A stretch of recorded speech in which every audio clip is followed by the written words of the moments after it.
Good morning, everyone. Now, there are 8,000 people in here. I think we can be louder. Good morning, everyone.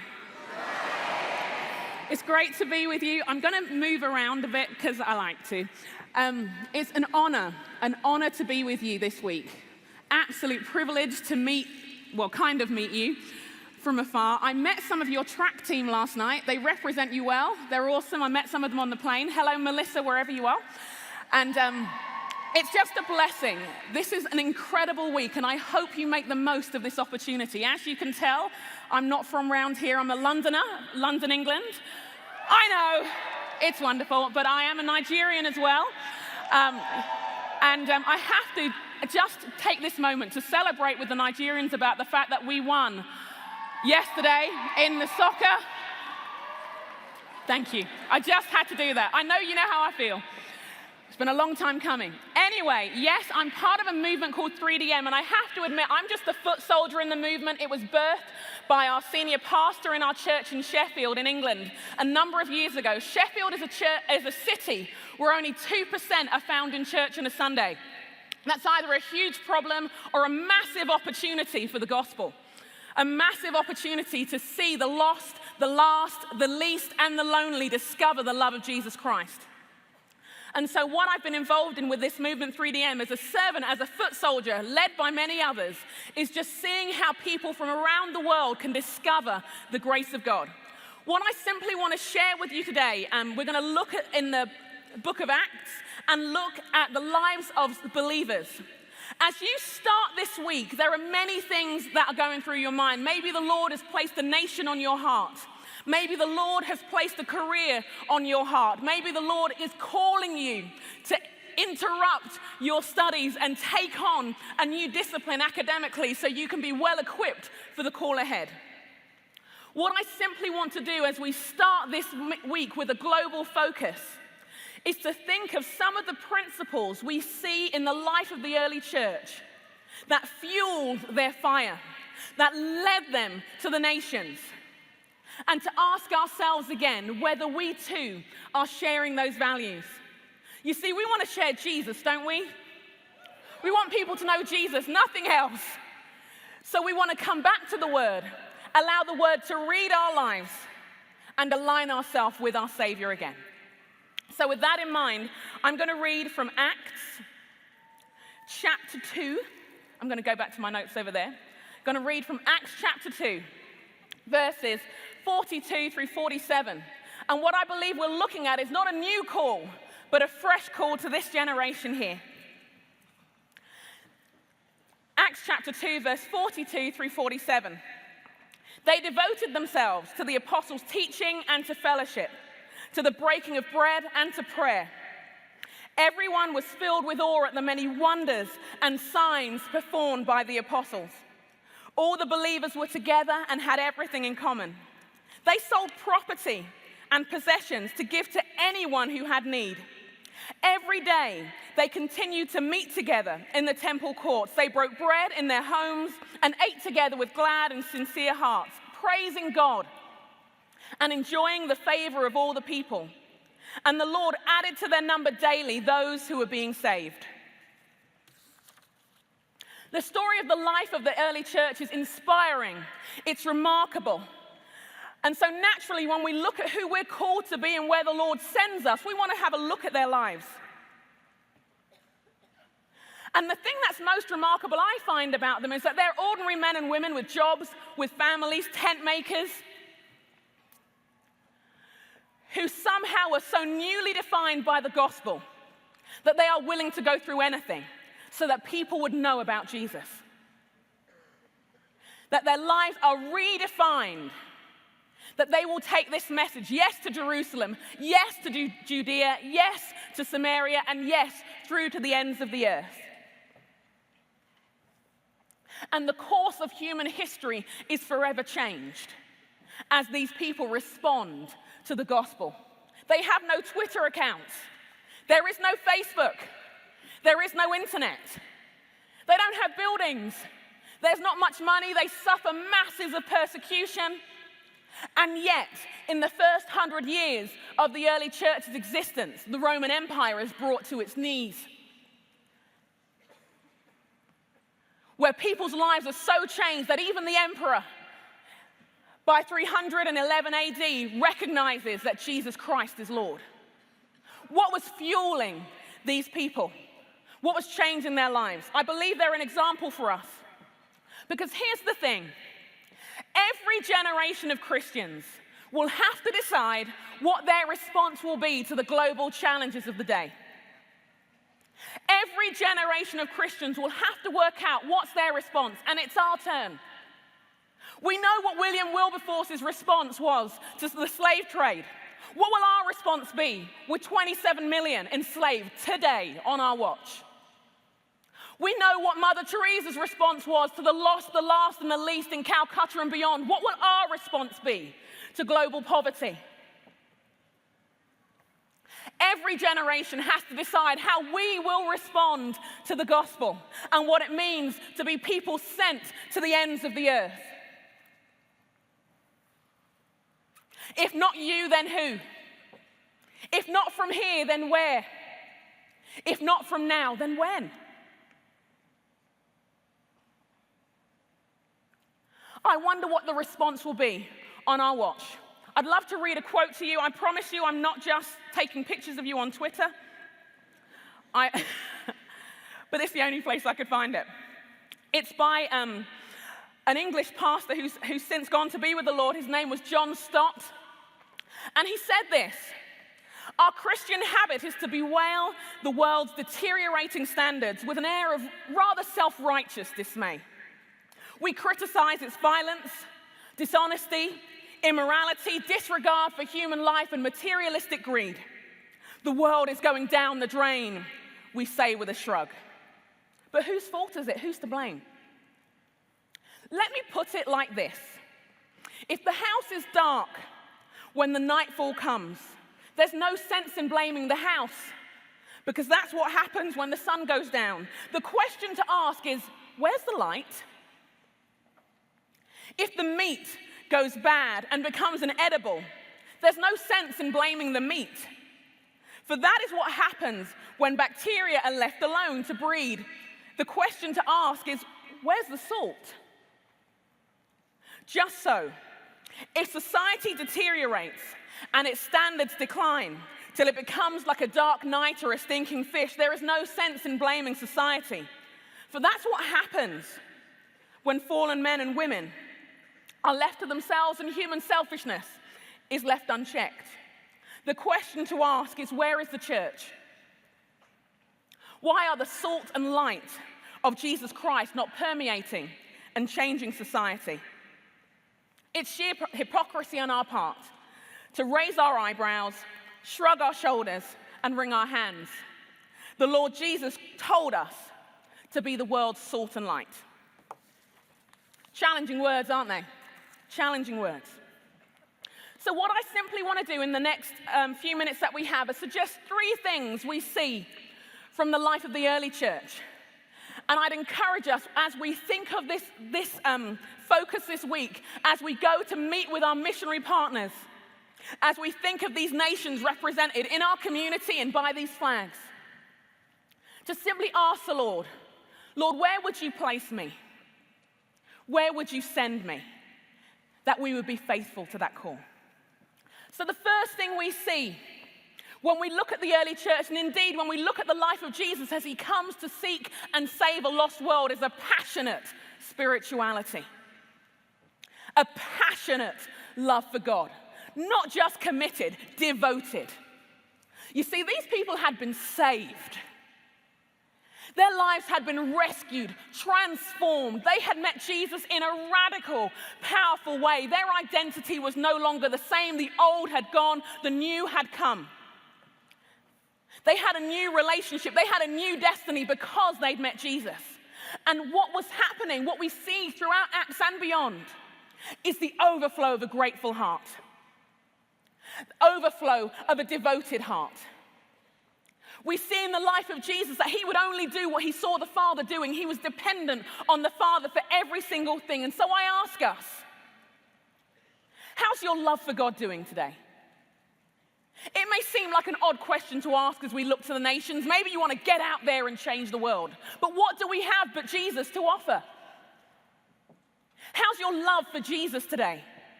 How's your prayer life? How are we overcoming disappointments? How are we dealing with testing times? How's our love for the word? I went to Sheffield University in the end, and it was a secular department teaching us the Bible. It was awkward. I'm not going to lie. It was awkward. There was a moment when the head of department picked up and he said, "Is this your holy Bible?" And I thought, I'm not sure you want an answer to that question, but it is a yes. And then he threw it on the floor, and he says, "Just a book." Let's just say I knew I wasn't going to graduate with top marks that year, because it was just too much of a challenge. But what we realized, my friends and I, after a few years of being in an environment which was really hostile, we'd begun to get a bit distant from the word. We'd become to just treat it like a book. And I remember us coming on our knees at the end of our time saying, "Lord, remind us how much we loved your word and how your word changed our lives." How's your relationship with the word doing? Is it impacting your life? Is it reading your life again? Because you'll need it. Whether you go to the nations in a range of ways, or whether your nation is this one that God calls you to. How's your prayer life? How's your worshiping life? Are we going through the motions, or have we recognized that Jesus Christ changed our lives? Now, some of us may have grown up in Christian homes, and so we may not mark a particular moment when it all made sense. Some of us know that we have been taken from distant places and brought right before the throne of God. Wherever our journey, when we look at the word and we look at these believers, they were fueled by the fact they met Jesus. Fueled by the fact they knew Jesus. And so even as we think of the nations, I want us to do it from the perspective of the cross. The one who loved you and gave himself for you. The one who's not tired of you. The one who pursued you. Because that's what we bring. Whether it's through the workplace, through our home, or on a particular mission field, whether we're called to ministry or whether our ministry is as a doctor or a teacher or a nurse, that's what we bring. We preach Christ crucified. He is the hope for the nations. He is the hope for the world. Can I get an amen on that? Amen. So the first thing we see when we look at this passionate church who turn the world upside down, who go from Jerusalem to Judea to Samaria to the ends of the earth, is a passionate love for Jesus Christ, where they wanted to know him and make him known. But then we see other things. We see in this passage, yes, they devoted themselves to the breaking of bread and to prayer, but they devoted themselves to fellowship. They were a radical community. A radical community. There's an African proverb which says, if you want to go fast, go alone. If you want to go far, go together. And what we see in this early church, and I'm sure will be the testimony of many of our brothers and sisters who are serving in various parts of the world, is that there is a strength as we go together. There is a strength as we serve together. There is a strength as we minister together, but there is also an evidence of the gospel as we live the life together. There was something about these early believers that even though they were massively persecuted, even though they were abused and tortured and slandered, people wanted to join them because they valued human life in a way that others didn't. They got past issues of race and culture in ways that the world around them hadn't. There was something about their life which was so incredibly glorious. They forgave like other people couldn't. I wonder whether you and I could say the same. Will we be a radical kind of community? There's something about this New Testament church where they sell their possessions, their inheritance, for the sake of their brothers and sisters. In a world which is often controlled by money, defined by self-preservation, we have no idea how powerful this is. One of the biggest testimonies in my college year to my friends who weren't believers were the ways in which Christians shared stuff. The ways in which they provided for one another, served one another with no strings attached. Again, this may not seem especially relevant when you look to your call to a particular nation. But at the end of the day, we're everyday people living everyday lives. Does your community look different? Will people know the Christians as the ones who don't gossip? Will people know the Christians as the ones who live differently, who love differently, who serve differently, who share differently?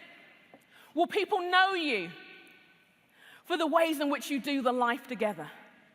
Because particularly for the Jerusalem church, but also for the other believers dispersed that we see in the book of Acts, there was something about how radical their community was that was compelling, that was life-transforming. One of the challenges for our church in Sheffield over the years was we were young people. It was quite a young church, and men and women, you know what happens. They reach a certain age, they decide they want to settle down. They look around at church and they think, wow, what an opportunity. And I heard about the Ring by Spring thing, so, you know, don't think I don't know. But I see. But what we had to learn, what we had to learn was how to do life differently, how to do relationships differently, how to marry differently. And we learned this through being the kind of community that were accountable, who prayed together, who served together, who loved one another radically enough to say, you've made a mistake. And you know, one of the testimonies of our community, this church in Sheffield where 2% knew in a city of 2% that knew the Lord, was in that particular season of 10 years, there were 700 marriages. That's not the testimony, by the way. There were 700 marriages. And hundreds later, 17 years later, there have been maybe 2 divorces. The thing about that, friends, is that doesn't happen every day. That doesn't happen every day. But it happens in a community where salt and light get to reign. Again, this may not seem like the most, what's this got to do with the globe? Well, people, we're going to have families. What will your family look like? Will they look like ones that love the Lord, that are changed by the Lord, that are healed by the Lord? Will your lives, your relationships be one where people want to know Jesus because of the way you treat one another? So that's one other thing that we see in this community. We see a passionate spirituality. We see a radical community. And now my favorite bit, the third bit, we see a missional zeal. We see a missional zeal. This church knew what they were about. They knew who they were. They knew what God had called them to. They knew they were sent to be witnesses. And so their jobs were secondary because their jobs only made sense in the light of Jesus. Their families, they sought first the kingdom knowing that the Lord of all would take care of everything they were. How's your missional zeal? How's your hunger to see the lost saved? Will we cross the street as well as cross the ocean? Will we be asking the Lord for the people of peace that are around our neighborhood, that are around, maybe even in our wider families, our extended families, praying, seeking to see God do something wonderfully and radically new? You see, the disciples took the example of Jesus, didn't they? Jesus was very clear what he came for. And so his followers, imitating his life, were very clear. They met together, but they shared their faith. And my encouragement to you and I is that we regularly pray for opportunities to share our faith. On every plane that we're on, although I was sitting next to you guys, so I didn't get to share it. On every ride that we take, every trip that we take. But yes, beyond. If you're going to be a doctor, that's wonderful. But my prayer for you, those of you who are med students, is be asking the Lord where he will strategically place you so that you can share your faith. Are you going to be teachers? God bless you as you teach. But my prayer for you is that you seek the Lord for opportunities to share with the children you teach and their parents about the lasting love of Christ. You want to go into ministry? My prayer for you is that you have non-Christian friends as well, so that you can share the love of Jesus Christ. There is nothing more important than this, friends, than to know the Lord and make him known. My prayer for you is that we don't get content with our lives of being good people. It's wonderful if we're good people, but there is a world out there, a world of need, desperately. Let me share a couple of stories with you. When I was, this is one from a way back, when I was back in Sheffield a number of years ago, a number of my friends decided they wanted to reach their peers in the club scene. Our mission field was England. I encourage any of you who care for Europe to go there. There's a big field waiting to be harvested. And they had a passion for the nightclub scene. And they wanted to see people know Jesus. They wanted people to know the love of the Lord. So every week they would go out at 2 o'clock in the morning. And they were there for a few reasons. They wanted to pray God's blessings and pray that they'd have opportunities to share the love of Jesus. They wiped up the vomit as people threw up after coming out of the club. They'd make sure that people who were dehydrated would have a drink of water and some chocolate to bring them back. They'd make sure people would get home safely. They'd go in twos, a man and a woman, and get them home safely. Week after week after week, they did this. And for a while, they're like, God, is anybody going to come to faith? They'd pray with people in bathrooms, whatever. They'd do whatever it took. And you know, the interesting thing was, initially, none of the clubbers, as we called them, came to faith. But the doorman did. Because the doorman said, every week we see the Christians come and clean up the vomit. Every week we see the Christians treat the men and women differently. Every week we see these Christians showing love and saying the only reason why they're wiping up the vomit is because they love Jesus and they want other people to know Jesus. If that is what the gospel does, then we want to know who he is. We want our children to know who he is. If God can change a life that you would serve people, then these Christian men treat these women differently. They honor them, they don't abuse them. We want to know your God. And so we found that our clubbing ministry was actually a doorman ministry. But what a wonderful thing to see God do stuff. Another story, when we moved here, because for my husband and I, our calling to the nations brought us to this wonderful country. I like it here. It's fun. And you guys seem to like the accent. I don't get it, but thank you. What is that up? Anyway, I digress. And we ended up in downtown Phoenix. And we were, again, passionate to see people know the love of the Lord. And my husband, he's a Brit too, but he'd lived in Spain for a while, so knows some Spanish, and we were seeking to reach out to the Hispanic community there.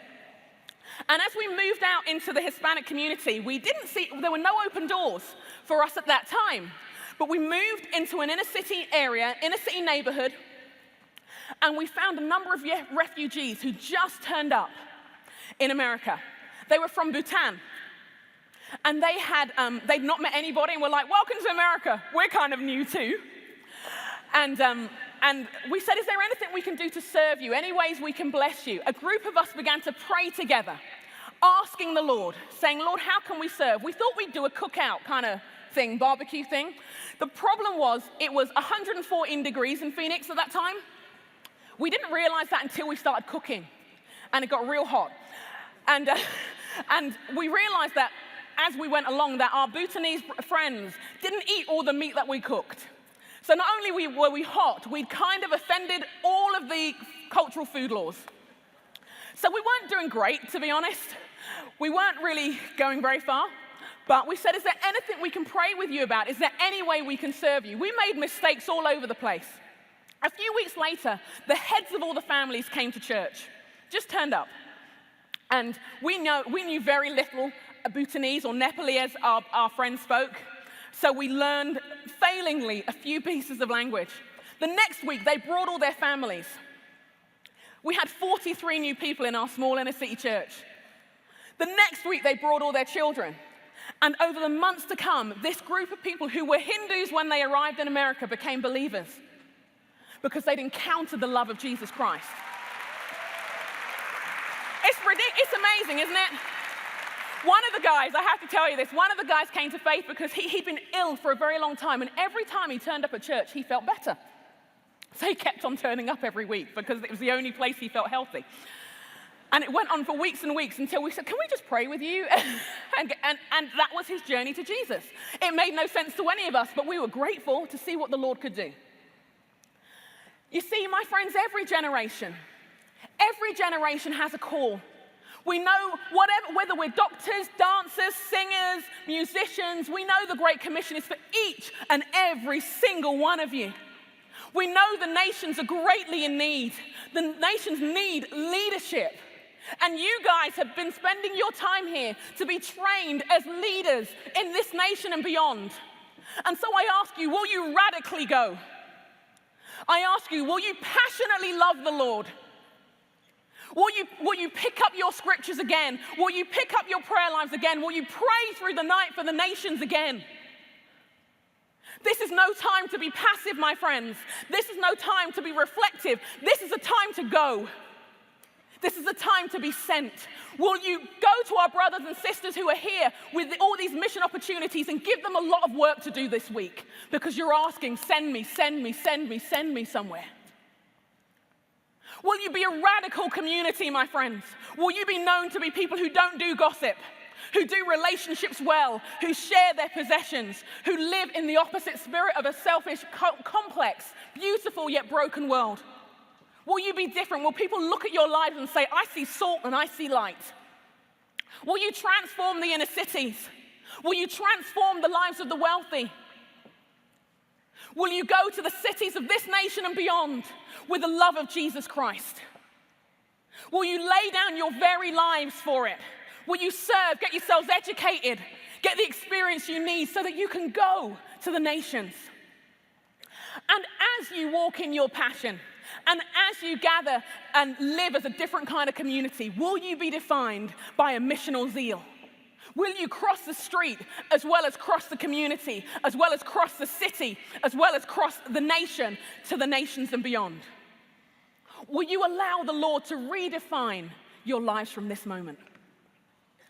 This could be another global focus week, a wonderful week where we celebrate diversity in all kinds of things. Or it could be the start of your calling to the nations, whether you're in finance or whether you're on the field in another way. My prayer for each and every one of us is that, like those first believers, we would recognize what we're called to do in our generation. That we would pursue the Lord passionately once again, that we would be a kind of Christian community that shines the light of Jesus Christ, and that we will go past the persecution, past the difficulty, past the boredom, past the pressure, and share his love and his life until God calls us home. With that, I'll leave you. God bless.